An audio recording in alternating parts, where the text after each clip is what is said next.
Hello viewers, welcome to my channel Shraddha's Physics. This video is specially for the aspirants who are preparing for OSSTD, KVS, NVS, regular teacher or any graduate level teacher exam.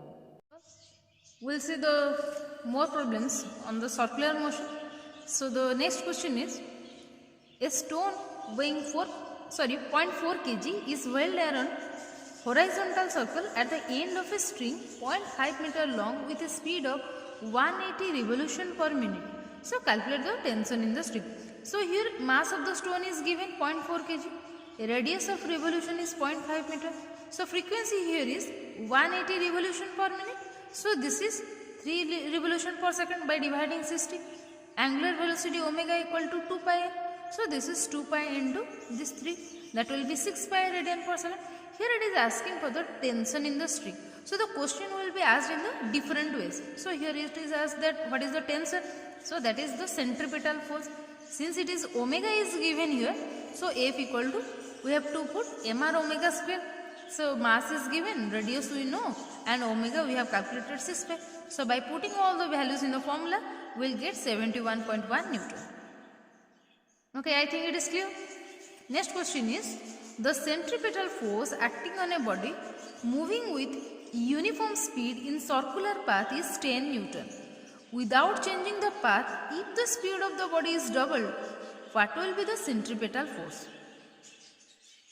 So let F1 and F2 be the centripetal forces when the speed of the body are V1 and V2 respectively.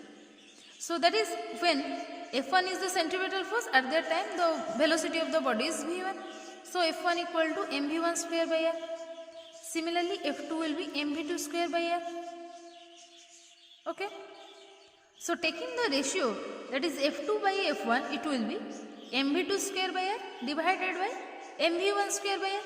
Here it is given the centripetal force acting on a body moving with uniform speed in circular path is this much. So without changing the path, if the speed of the body is double, what will be the centripetal force?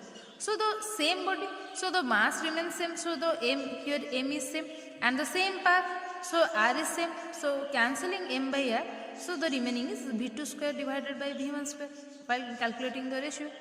F1 is given 10 Newton.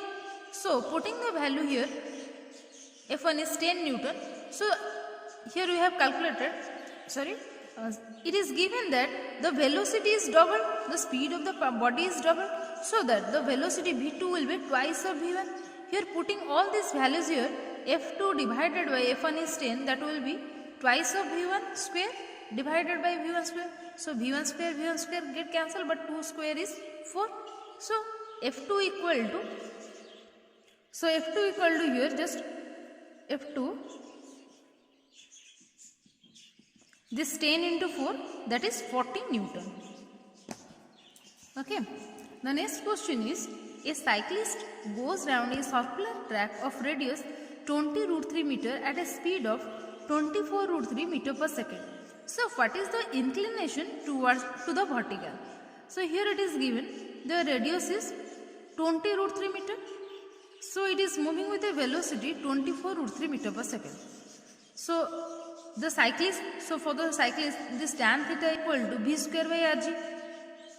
From the first class we have already discussed this, tan theta equal to v square by rg. So v is given this much, r is we know 20 root 3, this is 20 root 3 given, and g we know that is 9.8. So by putting all this value we will get theta will be equal to this much, 78 degree 54 minute. Okay. So the next question is, a cyclist wants to loop a loop inside the death globe of diameter 8 meter. So find the least velocity that he should have at the lowest point, calculate the height from which he should start. Okay. So for the motion to be completed in a vertical circle, minimum velocity at the lowest point is v equal to 5 root over. So 5 into g is 9.8 into the radius is, here diameter is 8 meter, it means radius is 4 meter. So into 4, that will becomes 196 root over, that is 14 meter per second. Okay. So let us consider that h is the height from which the cyclist start. So for that condition, v will be equal to 2gh root over. So v is given 14 So that will be, if I will take the root over from this side, so v square will be equal to 2g. So this is 14 square will be equal to 2g. So h will be 14 square divided by 2 into g, that is 9.8. So the final is 10 meter. So the cyclist will start from the height 10 meter. I think it is clear. So in the next video, we will see some more problems on this circular motion. Thank you.